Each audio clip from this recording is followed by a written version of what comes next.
அஹ், இங்கு கூடியிருக்கும் அனைத்து வாசகர் வட்ட வாசகர்களுக்கும் அன்பார்ந்த இனிய மாலை வணக்கம். ஆம், இன்னைக்கு பார்த்தீங்கன்னாலும் கலை சொன்ன மாரி கலை சொன்னார், நீங்கள் தான் வந்து போய் பேசணும் அப்படின்னு சொல்லிட்டு எனக்கு ஒரு மாதிரி பதட்டமாயிடுச்சு. இருந்தாலும் பரவாயில்ல, அஹ், நம்ம வந்து ஏதாவது பேசி ஆகணும் அப்படின்னு சொல்லிட்டு வந்திருக்கேன். பட் ஓகே தான். ஆம், இன்னைக்கு வந்து பார்த்தீங்கன்னா நம்ம எப்போதுமே பார்த்தீங்கன்னா வாசகர் வட்டம் வந்து ஒரு வருஷத்தை கடந்து போயிட்டு இருக்குது. இன்னைக்கு வந்து அதேமாரி ஒரு ஒற்றைப்படை இல்லாமல் இன்றைக்கும் பார்த்தீங்கன்னா ஒரு முக்கியமான நாளாக இருக்கும்னு நினைக்கிறேன். ஏன்னா இது வந்து 30வது வாசகர் வட்ட நிகழ்ச்சி. இன்னொரு முக்கியமான ஒரு விஷயம் என்னென்னா, இன்னைக்கு மோகன் வந்து முதன்முறையாக வந்து ஒரு கதையை விவரிக்க போகிறாரு. ரொம்ப நாளாக எதிர்பார்த்துட்டு இருக்கோம். ஆக்சுவலாக மோகனோட மெசேஜ் பார்த்தீங்கன்னா நம்ம வந்து வாட்ஸ்அப்பில் வந்து நிறைய பார்ப்போம். பார்த்தீங்கன்னா ஒவ்வொரு கதைக்கு அப்புறம் பார்த்தீங்கன்னா முதல் மெசேஜாக வந்து மோகனோட மெசேஜ் இருக்கும். நான் வந்து ஃபர்ஸ்ட்டு வந்து நான் வந்து வேற மோகன் நினச்சேன், சாரி. பட் அதுக்கப்புறம் தான் நான் கேட்டேன், மோகன் வந்து நம்ம மோகனு இப்படியெல்லாம் மெசேஜ் போடுவாரா அப்படின்னு சொல்லிட்டு. அதுக்கப்புறம் தான் நீங்கள் அப்படின்னு சொல்லிட்டு பார்த்தேன். அப்புறம் பார்த்தீங்கன்னா நான் வாசி பார்ப்போம். நீங்கள் நல்லா பார்த்தீங்கன்னா அந்த டீட்டெயிலாக போட்டிருப்பீங்க ஆக்சுவலா. ஸோ அந்த மெசேஜோட இல்லாமல் இன்னைக்கு முதல் முறையாக கதையாக எங்களுக்கு வந்து சொல்ல போகிறீங்க. நாங்கள் அவளோட எதிர்பார்த்துட்ருக்குறோம் மோகன். ஆம், வாங்க நாங்கள்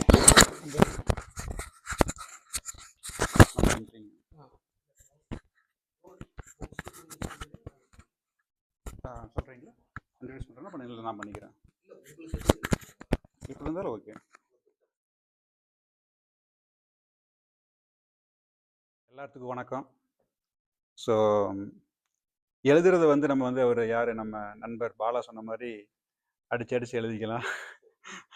கதை சொல்லுவதுங்கிறது வந்து இது சரளமாக வரணும். ஏன்னா தாட் ப்ராசஸ் வந்து உங்களுக்கு அப்படியே கரெக்டாக நிற்காமல் வரணும். அது எப்படி வரும்னு தெரியல. லைக் பேர் வித் மீ, எப்படி பார்ப்போம். இதில் 2 கதை சொல்ல போகிறேன். ஒன்று வந்து பிரபஞ்சரின் ருசி. எனக்கு இந்த கதையை ஃபஸ்ட்டு கேட்டிருக்கிறேன். அப்புறம் அது கேட்டதில் இருந்து எனக்கு ஏதோ ஒரு அது மேலே ஒரு ரொம்ப ஆர்வம். ஏன் ஆர்வம் வந்தது அப்படின்ட்டு நான் மெதுவாக அதை பற்றி பேசுவோம். இதுக்கு முன்னாடி இந்த கதை எப்போ நடக்குது அப்படின்னா 1985 நடக்குது. எங்கே நடக்குது அப்படின்னா தஞ்சை கல்லூரியில், தஞ்சை மாவட்டத்தில் நடக்குது. ஸோ இது எனக்கு ஒவ்வொரு கதைக்கு முன்னே எனக்கு வந்து எந்த அந்த அந்த காலகட்டம் வேணும். நான் இன்னும் சங்க இலக்கியமே வந்து நம்ம அந்த வகுப்புக்கெல்லாம் போவேன். பட் அது எந்த காலகட்டம் நடக்குது அப்படிங்கிறது எனக்கு வந்து தெரியணும். அப்போ தான் எனக்கு அதோட ஒன்ற முடியும். எனக்கு வந்து மக்கள் அங்கே எங்கே என்ன இருந்தாங்க, என்ன பண்ணிட்டு இருந்தாங்க, எப்படி அதெல்லாம் அந்த அந்த அந்த கதையில் அப்படி எனக்கு வந்து ஒரு ஒரு ஒரு அந்த அந்த டைம் லைனுக்கு போக முடியும். இல்லை அப்படின்னா அது சும்மா இன்னும் ஒரு கதையாக இருக்கும். ஓகே, அது வந்து என்ன சொல்ல வர்றாங்க அப்படிங்கிறது எனக்கு அந்த அளவுக்கு இது ஒன்ற முடியாது. அதனால் இந்த கதை வந்து 1985 நடக்கிற கதை. ஸோ உங்களுக்கு அதனால தான் உங்களுக்கு என்ன சொல்கிறது, அந்த ஒவ்வொரு வேர்டும் இல்லை ஒரு ஒரு அவங்க யூஸ் பண்ண அந்த காலகட்டம், அந்த கதை ஏன் இந்த மாதிரி ஒன்று வருது அப்படிங்கிறது வந்து இன்னும் அதாவது ஒரு ஒரு மெசேஜ் இருக்குது ஒரு கதையில், எல்லாமே இருக்கு இல்லையா. ஸ்டில் வந்து அந்த அந்த காலகட்டத்திலும் இது மாதிரி நடந்துட்டு இருக்குதா அப்படிங்கிறது தான் நமக்கு அட்லீஸ்ட் அதை ஒன்ற முடியும் அப்படிங்கிறதுக்காக இந்த இந்த காலகட்டம் சொல்கிறேன். அடுத்த கதையை நம்ம வந்து பேசும்போது உங்களுக்கு அது அறிஞர் அண்ணா எழுதுனது அந்த இது செவ்வாழை பற்றி பேசுவோம். இப்போ முதல்ல இந்த கதைக்கு போயிடலாம்.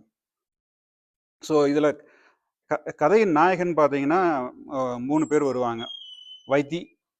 வைத்தி, அப்புறம் ராவுஜி, பச்சை மாமி அப்படின்ட்டு. நண்பர்கள் வந்து இருளாண்டி, வரதராஜன் வருவாங்க. இங்கே நடக்கிற இடம் தஞ்சை கல்லூரி. அதில் வர்ற மெஸ், அதாவது சாப்பாட்டு இடங்கள் வந்து பார்த்தீங்கன்னா சங்கரன் மெஸ், ராவுஜி மெஸ், மாமி மெஸ், இது 3 வரும் ஆக்சுவலாக அந்த கதையில். ஸோ இப்போ நீங்கள் இமேஜின் பண்ணிக்கங்க, இந்த கதையை நம்ம எல்லாரும் கல்லூரியிலிருந்து தான் வந்திருக்கிற, கல்லூரி பகுப்பு எல்லாம் முடிச்சு தான் வந்திருக்கிறோம். கல்லூரி படிக்கும்போது நமக்கு ஒரு கல்லூரி இருக்கும். கல்லூரிக்கு முன்னாடி ஒரு ரோடு ஒன்று இருக்கும். ரோட்டுக்கு அந்த பக்கம் பார்த்தீங்கன்னா ஒரு மெஸ் ஒன்று இருக்கும். டீ கடையாக இருக்கும், இல்லை ஒரு மெஸ்ஸாக இருக்கும், எல்லாமே அங்கே ஒன்று இருக்கும். ஸோ உங்கள் காலகட்டத்துக்கு நீங்கள் அப்படியே அந்த பக்கம் போனீங்கன்னா இந்த கரெக்டாக அதில் கொண்டு முடியும் இந்த கதை எப்படி சொல்கிறாங்க அப்படிங்கிறது.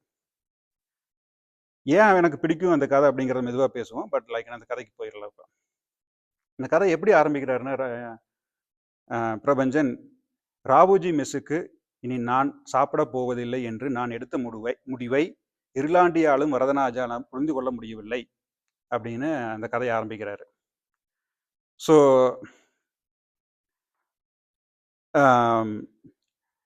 அதாவது இவர் என்ன சொல்றாருன்னா, வகுப்பு முடிஞ்சு 3 நிமிடங்கள்ல, இது 30வது நிகழ்வு எல்லாம் 3 3 வரும். 3 நிமிடம் 3 நொடியில ராவோஜி மெஸ்ல இருக்க முடியும். ஸோ 3 நிமிடத்துல வகுப்பறையை எடுத்து 3 நிமிடம் விட்டு வந்த உடனே அது என்ன சொல்லுவார் அப்படின்னா, அது தூங்கு மூஞ்சி மரம். அது என்ன நேரில் தூங்கு மூஞ்சி மரம்? தூங்கு மூஞ்சி மர நிலையில் நடந்து கொண்டே சென்றால் 3 வினாடி திருவையாறு மெயின் ரோடு வரும். திருவையாறு மெயின் ரோடை வந்து 3 வினாடிகளில் கடந்தால் தஞ்சாவூர் தாட்டிகளை நம்மளை வரவேற்கும். இந்த மெஸ்ஸில் யாரோட மெஸ்லின்னா உங்களுக்கு ராவோஜி மெஸ்ஸில். Okay, thank you. எனக்கு பேர் வராது, இந்த மாதிரி எடுத்து கொடுத்துட்டீங்க, நல்லா தான் இருக்கு.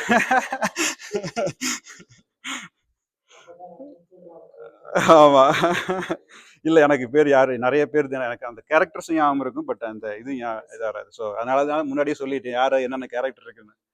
ஸோ ஆமாம். இப்போ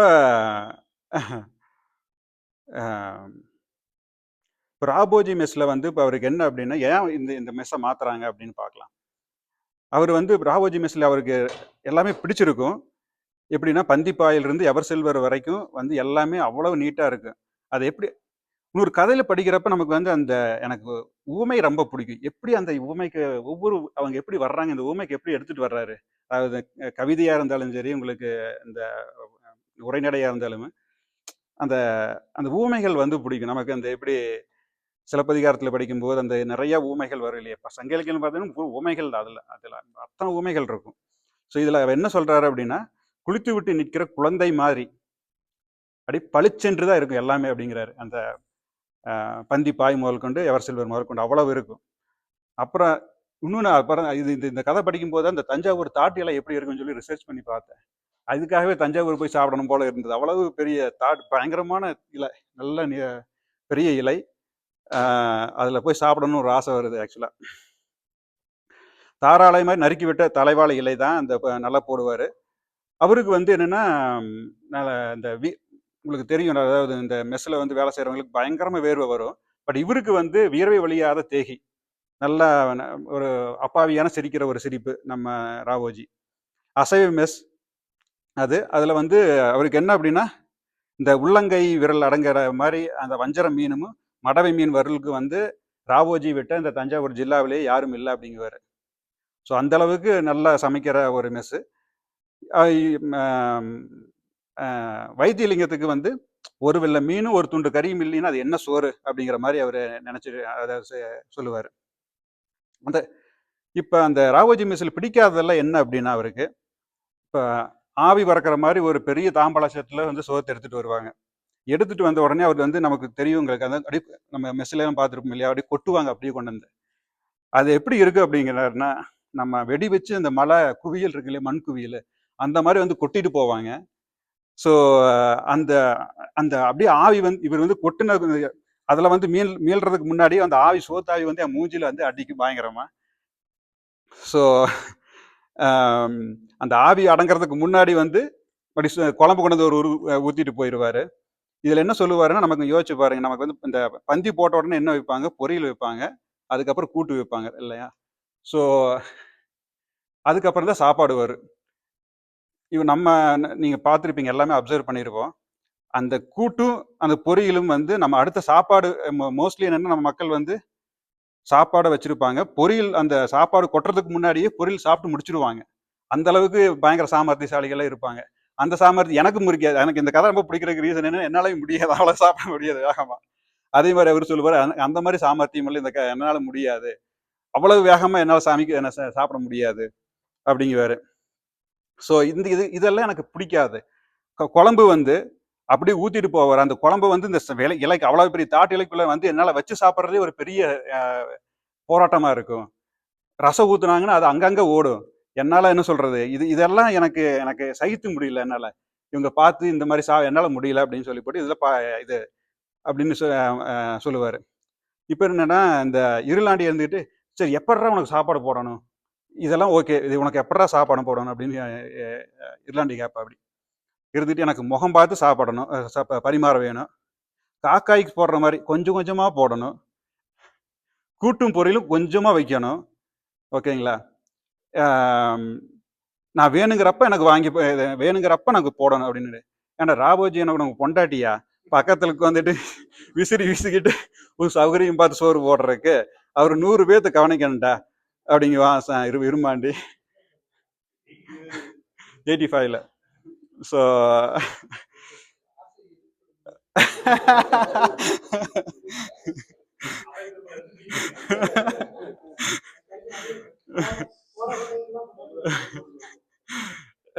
இருளாண்டியோட லைஃப் எப்படி இருக்குன்னு தெரியல இப்போ, பட் அந்த மாதிரி அவர் சொல்லியிருக்கிறார் அப்படி. ஸோ இதனால வந்து இப்போ பச்சை மாமி மெஸ்ஸுக்கு மாத்துறாங்க.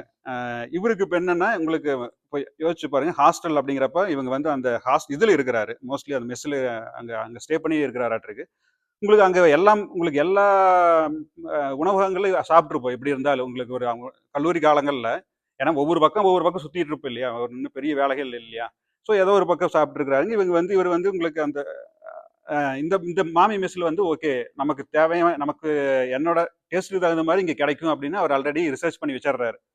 ஸோ இங்கே போகலாம் அப்படின்னு சொல்லிடுறாங்க. வைத்திய சொல்றாரு, பச்சை மாமி மெஸ்ஸுக்கு போகலாம் அப்படின்னு சொல்லிட்டு. ஸோ இப்போ என்னன்னா, இந்த இவருக்கு உள்ள இந்த ஓகே, இந்த எல்லாரும் மாத்துறாங்க, இந்த கடை இந்த இதுக்கு மாத்துறாங்க. இவர் நினைக்கிறாரு, இந்த இந்த இந்த மெஸ்ஸுக்கு ஏன் பச்சை மாமி மெஸ்ஸுன்னு வந்தது அப்படின்னு சொல்லிட்டு ஒரு இவர் யோசிக்கிறாரு. மேபி பச்சை மாமி வந்து பச்சை சேலையே உடுத்திட்டு இருக்கிறனால வந்திருக்குமோ, இல்லை உணர்வு பூர்வமாக வந்து அந்த சேலையை வந்து அவங்க அந்த சேலை வண்ணம் வந்து அவங்களுக்கு ரொம்ப பிடிச்சனால வந்து அந்த வண்ணத்தை தேர்ந்தெடுத்தாங்களா, இல்லை வந்து அந்த பேர் வந்தனால அந்த சேலையை உடுத்த ஆரம்பிச்சிட்டாங்களா அப்படிங்கிற மாதிரி இவங்களுக்கு ஒரு எண்ணம். ஏன்னா யாருக்கு என்னன்னு தெரியல, எப்படி வந்ததுன்னு தெரியல அந்த பேர் அந்த மாதிரி. ஸோ இப்போ இந்த கடைக்கு மாற்றிடுறாங்க. இப்போ என்னன்னா, அவங்க மாமியை பற்றி சொல்றாரு. அவங்க வந்து குடகு ஆரஞ்சு கலரு, வார்த்தைகள்லாம் வர்றது வந்து அவங்க வந்து சுளை மாதிரி, அதோட அந்த ஆரஞ்சு சுளை மாதிரி இருக்குமாம் அவங்க பேசுறது. இப்போ அந்த மாமியோட வீட்டுக்காரர் மாமா வந்து ஏதோ ஒரு ஹோட்டல்ல வந்து சரக்கு மாஸ்டரா இருந்து அவசர அவசரமா போய்விட்டார் அப்படிங்கன்னு போட்டிருப்பார். அது கோட்டில் போட்டிருப்பாரு, இன்னொரு கோட்டில் அவசர அவசரமாக போய்விட்டார் அப்படின்னு சொல்லிட்டு. மாமிக்கு 12 வயசுல ஒரு பொண்ணு, தூரத்து உறவுக்கார பையன். ஸோ 2 பேர் இருக்கிறாங்க. இவங்க இப்போ மாமா இருக்கும்போது இவங்களுக்கு வந்து மற்றவங்களுக்கு சாப்பாடு செஞ்சு போட்ட பழக்கம் இருக்குது. அப்புறம் இவருக்கு மாமாவுக்கு அப்புறம் வந்து இவங்க அப்படியே அதை கண்டினியூ பண்ணுறாங்க. அந்த சாப்பாடு அந்த மெஸ்ஸை வந்து கொஞ்சம் பெருசு பண்ணி அப்படியே மெஸ் கண்டினியூ பண்ணிட்டு இருக்கிறாங்க. ஸோ அதுதான் அந்த இது. இவங்க என்னன்னா, இவர் இப்போ ரேலியில் வந்து செருப்பு விட்டுட்டு போகும்போதே ஒரு ஆள் வந்து வாங்கோ அப்படின்னு சொல்லி கூப்பிடுறதுக்கு ஒரு ஆள் இருக்குது. இங்கே ராபோஜி மெஸ்ஸில் அந்த மாதிரிலாம் நடக்காது இல்லையா, 100 பேர் வர்றவங்க போகிற யார் வந்து போகிறாங்கன்னு கூட தெரியாது. ஸோ இவங்க வந்து வாங்கோ அப்படின்னு கூப்பிடுவாங்க. கரெக்டாக இவர் என்ன சொல்றாருன்னா, அதுதான் எனக்கு ஆச்சரியம். காலையில் 6:55க்கு ஆக்சுவலாக நான் வந்து சாப்பிட போயிடுவேன் அப்படிங்கிறபடி. அவ்வளவு காலையில் நேரத்தில். ஏன் அப்படின்னா, நான் வந்து அந்த கூட்டத்தை அவாய்ட் பண்ணணும் அப்படிங்கிறாரு. இது அதான் எனக்கு என்னன்னா, 1985லயே அப்பவும் கூட்டம் பயங்கரமா இருந்திருக்குது கடைகள்ல அப்படிங்கிறது எனக்கு ஆச்சரியம். இப்போ மோஸ்ட்லி நம்ம இந்தியாவில் போனால் அத்தனை கூட்டமாக இருக்கு இல்லையா, எந்த ரெஸ்டாரண்ட் போனீங்கன்னா உள்ளே போக முடியாது இல்லையா. ஸோ அப்போ அந்த டைம்லேயே அந்த கூட்டத்தையே அவாய்ட் பண்ணுறவர் இப்போ என்ன பண்ணியிருப்பாருன்னு தெரியல எனக்கு அந்த இது. ஸோ அந்த அவங்க போடுறது என்னன்னா, அந்த இலை போடுறது வந்து பெண்களின் காதோர சுருள் முடி மாதிரி இருக்குமாமா. அந்த அந்த அந்த பச்சையும் மஞ்சளும் கலந்து அந்த அந்த இலை வந்து விரிச்சு போடுறது வந்து அவ்வளவு அழகா இருக்கு அப்படின்னு சொல்லி சொல்றாரு. குருத்து இலை வரைக்கும் இல்லை, பார்க்கறதுக்கே ரொம்ப அழகா இருக்கும். அதுல வந்து வட்டமா 2 இலையை வச்சு வைப்பாங்க. அது என்ன சொல்லுவாருன்னா, ஒரு இட்லி சாப்பிட்றதுக்கு அட்லீஸ்ட் எனக்கு 10 நிமிஷமாவது ஆகும் அப்படிங்கிறாரு. ஒரு இட்லி சாப்பிட்றதுக்கு அவ்வளவு மெதுவா சாப்பிடுவாராட்டு. நான் மெதுவா சாப்பிடுவேன், பட் அதுவே இவர் என்னன்னா ஒரு இட்லி 10 நிமிஷங்கிறத வந்து அவ்வளவு மெதுவா சாப்பிட்றாரு. முதலில் அவர் என்ன சொல்றாருன்னா, உணவு முதலில் கண்ணுக்கு அழகு சேர்க்க வேண்டும், பிறகுதான் உடலுக்கு அப்படிங்கிறாப்படி. ஸோ அப்புறம் இன்னொன்று என்னன்னா, நம்ம உங்களுக்கு எந்த ரெஸ்டாரண்ட்ல போனாலும் சில பேர் நம்ம பக்கம் அங்கே பின்னாடியே வந்து நிற்பாங்க இல்லையா, நம்ம ஊர்ல எல்லாம். இது எப்படா இந்த எதுவும் சொல்றது கரெக்ட், எப்ப சாப்பிட முடிப்பாங்க அப்படின்ட்டு. எனக்கு அந்த மாதிரி தொலைகள்லாம் இங்க இல்லை. யாரும் என்ன தார்குச்சி வச்சு எனக்கு வந்து கிளப்புற மாதிரி இல்லை. இங்க அதிகமா கூட்டம் கிடையாது. ஸோ என்னோட இஷ்டத்துக்கு மெதுவா சாப்பிட முடியும் அப்படின்னு சொல்றாரு. அப்புறம் இவர் மெதுவா சாப்பிட்டுட்டு இருக்கிறப்ப மதியத்துக்காக இந்த காய்கறிகள்லாம் மாமி வெட்டிட்டு இருப்பாங்க. மனிதர்களை புரிந்து கொள்வதில் மாமி ஒரு சூரி அப்படிங்கிறார். அதாவது ருசியை அறிவது மனிதர்களை அறிவது போன்று அப்படிங்கிறார். மனிதரோட ருசியை, அதாவது மனுஷனுக்கு அந்த ருசியை அறிவது மனிதர்களை அறிவது போன்று அப்படிங்கிறார். பாம்புக்கும் மனுஷனுக்கு என்ன வித்தியாசம் வித்தியாசம் இருக்க வேண்டும் அப்படிங்கிற. அதாவது பாம்பு வந்து தவக்கலை முழுகிற மாதிரி சாப்பாட்டை வந்து வப்பு வப்புன்னு வேக வேகமா விழுங்கக்கூடாது.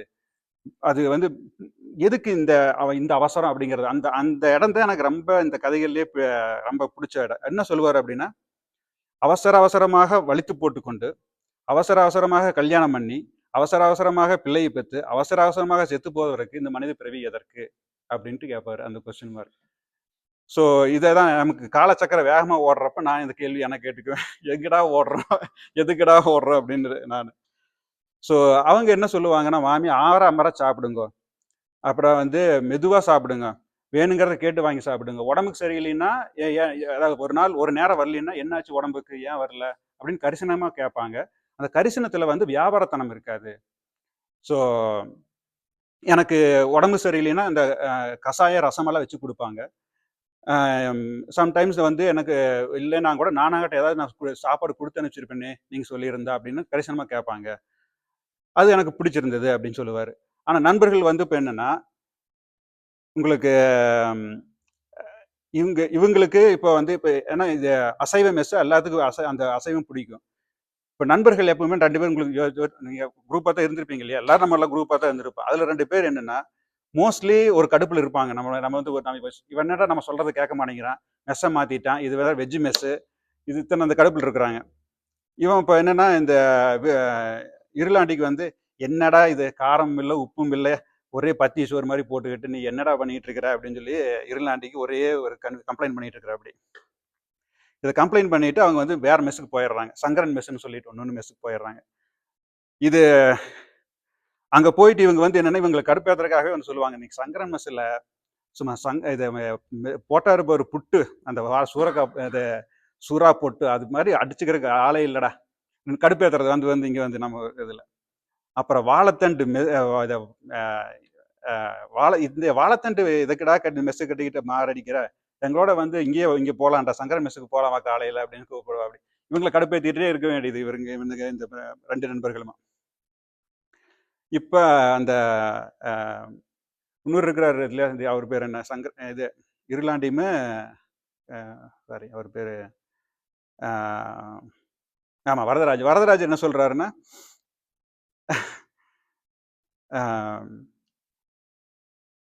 ஸோ ஓகே இங்கே இவனுக்கு எதுக்கு இவனுக்கு கிளவி மேலே ஏதோ ஒரு இதுடா, இவன் கிளவி சுற்றிக்கிட்டே திரியிறான் அப்படின்னு சொல்லி ஏதாவது ஒரு கடுப்பேற்றுறது, ஏதாவது ஒரு வகையில் வந்து இவங்களை கடுப்பேற்றுறத நமக்கு தெரியல, நம்ம நண்பர்கள் என்னெல்லாம் சொல்லுவாங்க நம்மளை.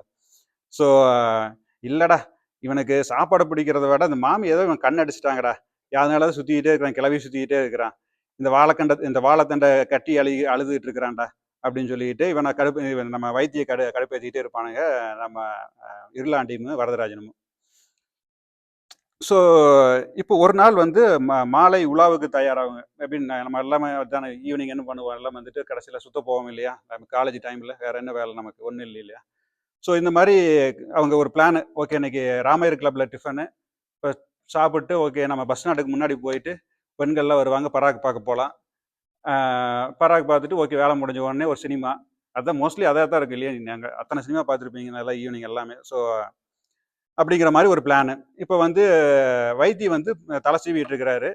நம்ம வரதராஜன் வந்து நமக்கு மோஸ்ட்லி என்னென்னா பேச்சுலர் ரூம் எப்படி இருக்குன்னு தெரியும் எல்லாத்துக்கும் இல்லையா. ஸோ வைத்தி வந்து ஜட்டியோடு நின்று பவுடர் அடிச்சிட்டு இருக்கிறா. அப்படி இவர் இது இருளாண்டியும் வந்து அங்கே இருக்கிற. அப்படி இருளாண்டி எப்படி இருந்து எந்த மாதிரி, ஆமாம் அவர் வந்து இதை மூஞ்சிக்கு வந்து லாக்டோ கேலமைன் போட்டுட்டு இருக்கிற. அப்படி இவர் பெல் அடிச்ச உடனே இவர் வேகமாக போயிருக்கிறாரு. இவருக்கு மாமி நிற்கிறாங்க. ஆச்சரியம் எல்லாத்துக்கும், ஏன்னா அது பேச்சுலர் ரூம் இல்லையா. ஸோ யாரும் வரமாட்டாங்க, லேடிஸ் மோஸ்ட்லி யாரும் வரமாட்டாங்க இல்லையா. இவங்க வந்து மாமி பார்த்த உடனே ஆச்சரியம், இவங்க வாங்க மாமி அப்படின்னு சொல்லி இவங்க கூப்பிட்டுறாங்க. அப்போ வேகமாக நம்ம வரதராஜனுமே ஒரு கைலி எடுத்து வேகமாக சுற்றிட்டு வாங்க மாமி அப்படின்னு சொல்லி கூப்பிட்டுருக்குறாரு. மாமி உள்ள வந்துட்டாங்க. வந்த உடனே பார்க்குறாங்க. இவங்களுக்கு அப்பதான் தெரியுது இந்த ரூம் அவ்வளவு கேவலமா இருக்குதுன்னு சொல்லி போட்டு. எல்லாம் அழுக்கு துணி, அழுக்கு வேஷ்டி எல்லாம் கிடக்கு. ஜட்டிகள்லாம் அங்கங்க பேச்சுலர் ரூம் தெரியும் இல்லையா? அங்கங்க கிடக்குது. ஸோ வேகமா இருளாண்டி வந்து ஜட்டியெல்லாம் எடுத்து அந்த துணி குவியலுக்குள்ள வேகமா உள்ள போட்டுட்டு, அங்கங்க கொஞ்சம் கொஞ்சம் சுத்தம் பண்ண ட்ரை பண்றாங்க. ஸோ அத சுத்தம் பண்ணிட்டு இவங்க வெயிட் பண்ணிட்டு இருக்கிறாங்க. வந்திருக்கிறாங்க. அப்ப வந்து மோஸ்ட்லி பச்சை மாமி வந்து பச்சை நூல் புடவை தான் அணிஞ்ச மாரி ஞாபகம் இவங்களுக்கு. அன்னைக்கு மட்டும் வந்து என்னன்னா, அவங்க இவரு என்னன்னா, அ இது இந்த இது அணிஞ்சிருப்பாங்க. இது நைலக்ஸ் அ ஸ் அ சேலையும், வெள்ளை ஜாக்கெட்லயும் வந்து ஒரு ஆராய்ச்சி மாணவி இருக்கிறாங்க. இந்த இது பச்சை மாமி. ஆராய்ச்சி மாணவி இல்லைன்னா அலுவலக அதிகாரி மாரி இருக்கிறாரு அப்படின்னு சொல்லியிருப்பாரு. வரதராஜன் என்ன பண்ணுவான், வேகமா போயிட்டு தீப்பெட்டி எடுத்துட்டு ஸ்டவ் பத்த வைக்க போவான். அப்ப என்ன பண்ண போறேல் அப்படின்னு சொல்லிட்டு மாமி கேட்பாங்க. உங்களுக்கு டீ போடத்தான் அப்படின்னு சொல்லிடுவாங்க. நான் டீ குடிக்கிறது இல்ல அப்படின்னு சொல்லுவாங்க. அப்போ காஃபி போட்டா அப்படின்னு சொல்லிட்டு காஃபி போடு இது காஃபி போட்டான்னு கேட்பாங்க. எனக்கு காஃபி வேண்டாம் அப்படின்னு சொன்ன உடனே இவங்க இருந்துக்கிட்டு, என்ன மாமி நாங்கள் உங்கள் கையில் சாப்பிட்றோம், நீங்கள் எங்கள் கையில் சாப்பிடக்கூடாதா அப்படின்ட்டு வரதராஜன் கேட்பான். எனக்கு கடுங்காப்பி வேணா போடுங்கோ அப்படின்னு சொல்லுவாங்க. கடுங்காப்பி போடுவாங்க.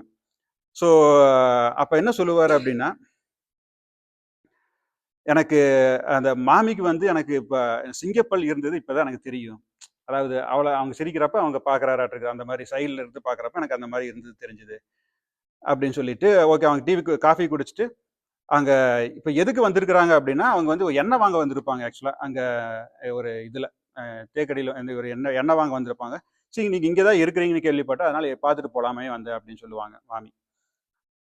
இப்ப இப்ப மாமி இப்போ இது இது வழி அனுப்பி வச்சு போட்டு வரும்போது அவர் என்ன மாமி கேட்பாங்க, "நாளைக்கு தீபாவளி நீங்க ஊருக்கு போகலையா?" அப்படின்னு கேட்பாங்க. ஸோ இவர் இருந்துகிட்டு, "இல்ல நான் ஊருக்கு போகல" அப்படிங்கிறாப்படி. அப்ப நீங்க சாப்பாட்டுக்கு என்ன பண்ண போறீங்க?" அப்படின்னு கேட்பாராப்படி. ஏதாவது பழங்கிழ சாப்பிட்டு சமாளிச்சுக்க வேண்டியதா அப்படின்னு கேட்டு ஓகே இப்போ இது பழம் கூட வாங்கிக்கலாம் நம்ம கிளத்துக்கு எங்கே போய் வாங்க போகிறீங்க அப்படின்ட்டு அவங்க ஜோக் அடிப்பாங்க. நீங்கள் வாங்க நான் உங்களுக்கு மெஸ்ஸு வந்து நான் ஓப்பன் பண்ணுறேன் நம்ம சாப்பாடு உங்களுக்கு இங்கேயே சாப்பிட்டுக்கலாம் அப்படின்னு சொல்லிட்டு மாமி சொல்லிட்டு போயிடுவாங்க. ஸோ இது வந்து இப்போ தீபாவளி அடுத்த நாள் காலையில் காலையில் மதியம் வந்து மாமி எனக்கு ஸ்பெஷலாக பரிமாறினால் அப்புறம் அவங்க வந்து அன்னைக்கு அந்த அந்த தீபாவளி அப்போ வந்து அந்த 12 வயது கோமலா இருக்கிறா இல்லையா? அவ வந்து இப்ப எங்க கோமலாவ காணோம் அப்படிங்கிறப்ப, அவ வந்து அவங்க தாத்தா வீட்டுக்கு வந்து தீபாவளிக்காக போயிருப்பா. அ அப்ப அந்த பையன் வந்து நானாவும் வந்து அவங்க ஊருக்கு போயிருப்பான். அதாவது எல்லா தீபாவளின்னா எல்லாம் ஊருக்கு போவாங்க இல்லையா? ஸோ எல்லாம் ஊருக்கு போயிட்டாங்க. அம் இப்ப சாப்பிட்டு ஓகே ராத்திரிக்கு என்ன பண்ணட்டும்? அதாவது ஈவினிங் போவா அப்படி. அன்னைக்கு வந்து நல்ல பாயாசம் இந்த மாரி தீபாவளி ஸ்பெஷல் அதாவது ஊரே வந்து உங்களுக்கு விழா கோலம் போன்றிருக்கும் இல்லையா? நமக்கு காரசாரமா எல்லாம் வீட்ல எல்லாம் பலகாரம் எல்லாம் பண்ணி உங்களுக்கு பண்ணிட்டு இருப்பாங்க. இங்கேயுமே இவங்களும் பாயாசம் எல்லாம் வச்சு, வடை எல்லாம் வச்சு சாப்பிட்டுட்டு இருக்கிறாங்க. ஸோ ராத்திரிக்கு என்ன பண்றது அப்படின்னு சொல்லி மாமி கேட்குறான்.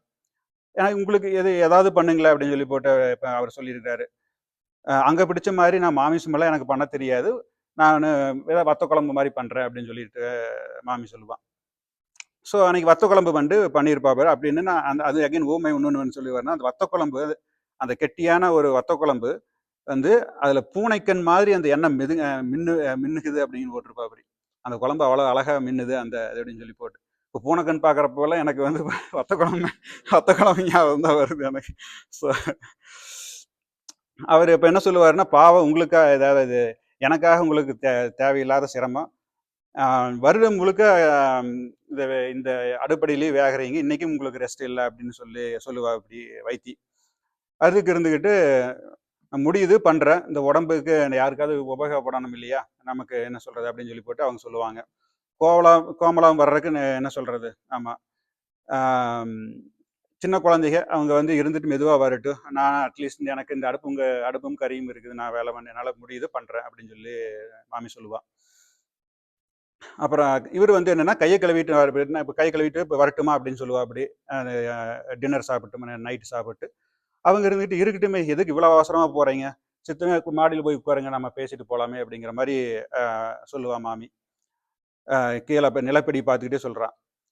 அப்புறம் அவர் என்ன சொல்லுவாருன்னா இங்க வந்து இப்போ கீழே எனக்கு காலையில் எந்திரிச்சு விடிந்தது தெரிந்தது அப்படின்னு போடுவார் அந்த கதை. அதுக்கப்புறம் நெக்ஸ்ட் ஸ்டெப், கீழே தெருவில் நடமாட்டம் தொடங்கி இருந்தது தெரிந்தது, யாரோ வீட்டில் தண்ணீர் தெளிப்பது கேட்டது, விருட்டென எழுந்து உட்கார்ந்தேன், கையிட்டும் தூரத்தில் ஒற்றை ஆள் மெத்தையில் நானும் மாமியும் உறங்கிக் கொண்டிருந்தோம்.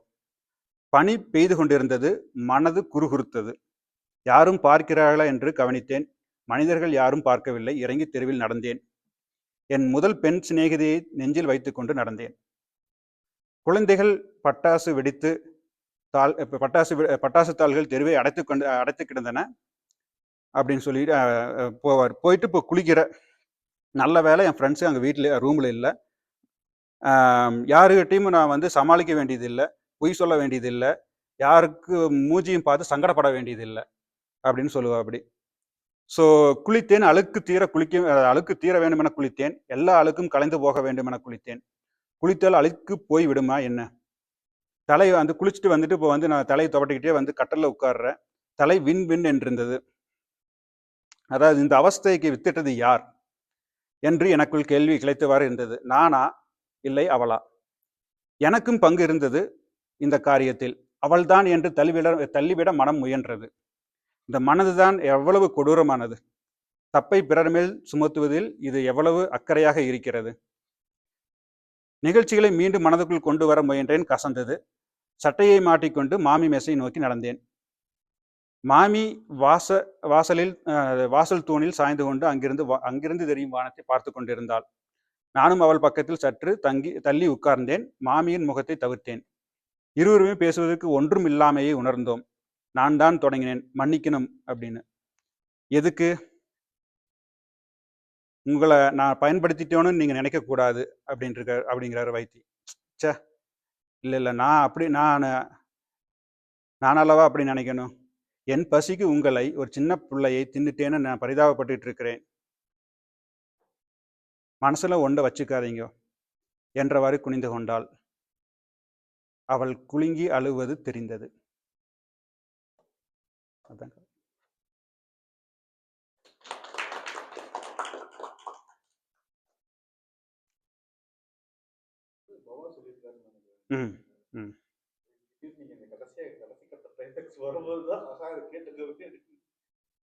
ஆமாம்.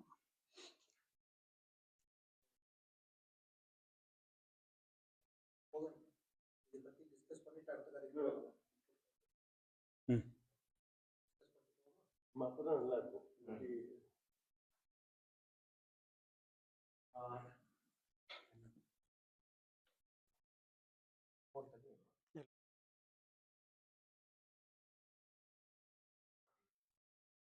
அந்த கதையை படிக்கும்போது நமக்கு உணர்ந்தோம்னா ஓகே. ஒரு கதையை ஒருத்தர் சொல்லும்போது அந்த உணர்வை எடுத்துன்னு வராங்க அப்படின்னா அது பாராட்டத்தக்கது. அந்த விஷயத்துல மோகன் வந்து அருமையா எழுதுவார், விமர்சனம் எழுதுவார். இன்னைக்கு அவரு சொல்லும்போது பலதரப்பட்ட உணர்வுகளை நமக்குள்ள எடுத்துன்னு வந்தார். நம்மளை சிரிக்க வச்சாரு. இன்னைக்கு இத்தனை மணிக்கு சாப்பிட்டுட்டு வந்து எல்லாரும் உட்காந்துருக்காங்க, அவங்க எல்லாரையும் வந்து கவனமா கவனிக்க வச்சுட்டு சிரிக்க வச்சு நல்ல அற்புதமான ஒரு கதையை சொன்னாரு. எனக்கு இவர் சொல்லும் போதெல்லாம் நான் கதையில இருந்து வெளியில போயினே இருக்கேன். ஏன் அப்படின்னா ஒரு இடத்துல அவர் என்னை என் வாழ்க்கையில நடந்த விஷயங்கள் எடுத்து போறாரு. ஃபர்ஸ்ட் அவர் சொல்லும் போதே கல்லூரி வாசலுக்கும் வாசலுக்கு வெளியில ஒரு கடை இருக்கும். அது வந்து உண்மை. எந்த கல்லூரி போனாலும் அங்க ஒரு ரோடு இருக்கும், ரோடுக்கு அந்த பக்கம் ஒரு கடை இருக்கும். அந்த கடையில எல்லா பொருளும் கிடைக்கும். டீ ஆரம்பிச்சு சாப்பாடு ஆரம்பிச்சு சிகரெட் வரைக்கும் எல்லாமே கிடைக்கும். அந்த கடைக்கு பெரும்பாலும் அக்கா கடை தான் பேரா இருக்கும். அங்க ஒரு மாமா தான் ஓட்டிட்டு இருப்பார் கடையை. ஆனால் அக்கா எப்பயாவது வருவாங்க. அந்த கடைக்கு பேர் அக்கா கடையா தான் இருக்கும். அதே மாதிரி எனக்கும் வந்து நான் வந்து எஸ்ஆர்எம்ல படிக்கும்போது அது வந்து அப்ப மெட்ராஸ் ஜிஎஸ்டி ரோடுக்கு வெளியில பொத்தேரி ரயில்வே ஸ்டேஷன் நடுப்புல சின்ன இடம் தான் ஒரு கொட்டை போட்டு வச்சிருப்பாங்க. அந்த கடையில டீ, மதியத்தில் போனோம்னா தக்காளி சாதம், ஒரு எக்கு கிடைக்கும். இது அந்த சாப்பாடு ருசி என்னை எடுத்து போயிட்டாங்க. அடுத்து இந்த மெஸ் விஷயத்த சொல்லும்போது எனக்கும் அந்த அனுபவம் இருந்தது. நான் வந்து சிதம்பரம் அண்ணாமலை யூனிவர்சிட்டியில மாஸ்டர்ஸ் படிச்சேன். முதல் தடவையா வீட்டை விட்டு வெளில போயிட்டேன். எனக்கு இது வரைக்கும் வீட்டை விட்டு நான் வெளியில போய் தங்கி படிச்சதே இல்லை. அப்ப படிக்கும்போது எனக்கு வந்து வீட்டுக்குள்ளேயே இருந்ததுனால ஒரு உணவு பரிமாறுறது அது பழையதா இருந்தாலும் சரி, ஆனா அதை பரிமாறுறதுன்னு ஒரு முறை இருக்கு. அதுல வந்து என்னால காம்ப்ரமைஸ் பண்ணிக்க முடியாது.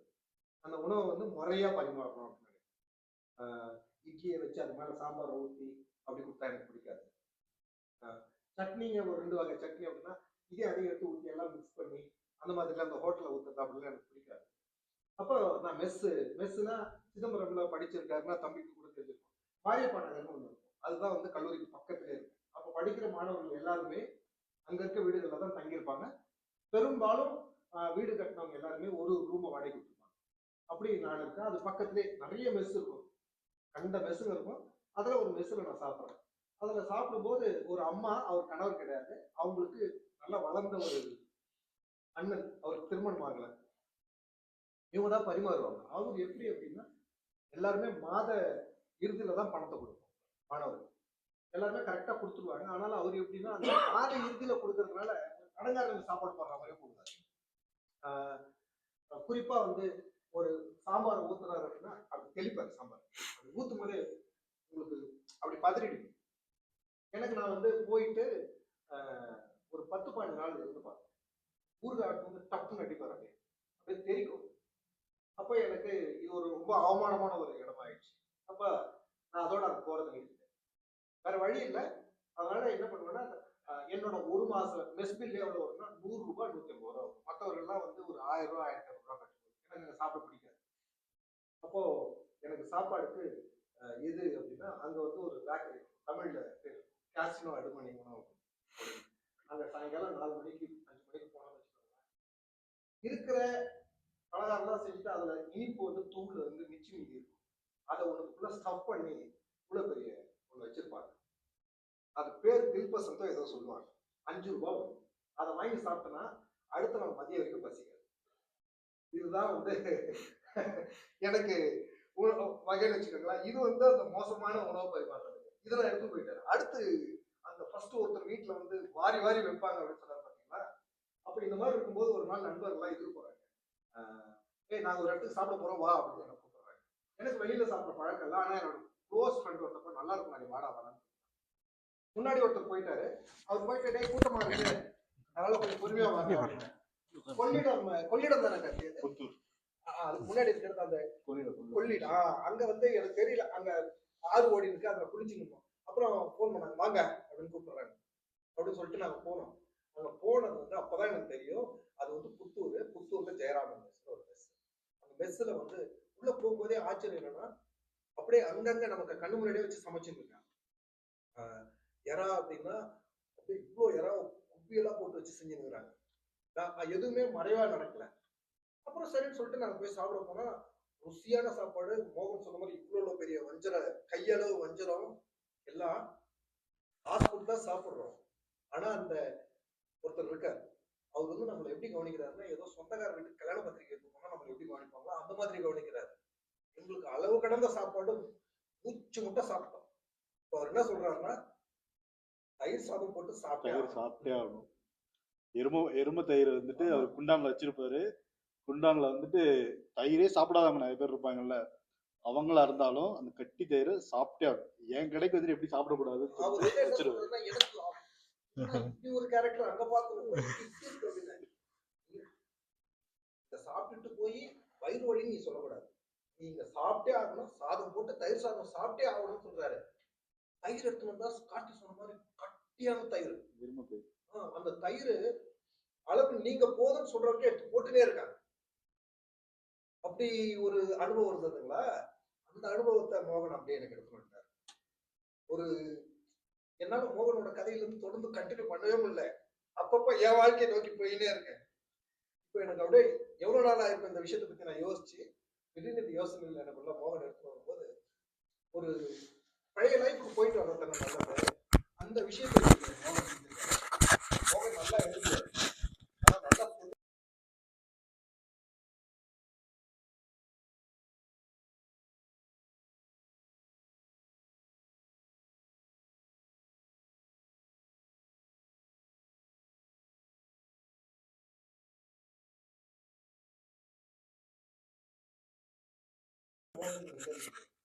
என்ன பேர் மறந்து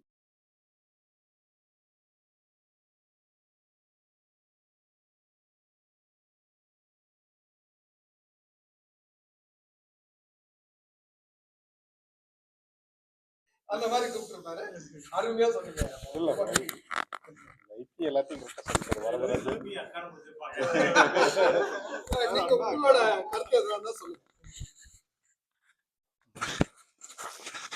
உங்களுக்கு யாராவது இந்த மாதிரி அனுபவம் இருக்குமே? அவரே வந்து ஏன் இந்த கதை? இல்ல இது என்ன அப்படின்னா, எனக்கு எதுலையுமே அவசரம். நம்ம வந்து வேக வேகமா எங்கேயோ ஓடிக்கிட்டே இருக்கிறோம் இல்லையா? அது வந்து இது எதுக்கு ஓடுறோம், ஏன் ஓடுறோம் அப்படிங்கிறதுல வந்து கொஞ்சம் நிதானமா போலாமே அப்படிங்கிற மாதிரி தோணுது.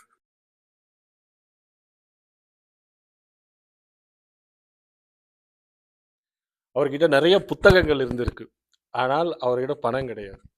இன்னொன்று அவர் சாப்பிட்றதுக்கே கஷ்டப்படும் போது அவரோட சிஷ்யர்கள் எழுத்தாளர்கள் பாஸ்கர் சக்தி, வினோதினி, வினோலா போன்றவர்களுக்கு அவர் வந்து ஃபோன் பண்ணி கூப்பிடுவார். நீங்கள் எங்கே இருக்கீங்க, நீங்கள்லாம் சாப்பிடாம தான் இருப்பீங்க அப்படின்னு சொல்லி அவங்களையும் சேர்த்து இறுதி வரை பார்த்துட்டு இருந்திருக்காரு. அதில் முக்கியமான ஒரு சாராம்சம் என்னன்னா, அவர் ரொம்ப வறுமையில் இருக்கும்போது தமிழ்நாட்டோட மிகப்பெரிய நிறுவனம், சினிமா நிறுவனம் அவரை கூப்பிட்டு எழுத்தாளருக்கு கூப்பிட்டுருக்காங்க. போய் கதை எழுத போயிருக்காரு. பேர் சொல்ல வேணாம், நம்ம ரெக்கார்டிங் போகிறதுனால கூப்பிட்டுருக்காங்க, போயிருக்காரு. அவரே இது கனவுல கூட நினைக்க முடியாத அளவுக்கு சம்பளமா, சுஜாதாக்கு நிகரானா நீங்கள் பார்த்துக்கோங்க.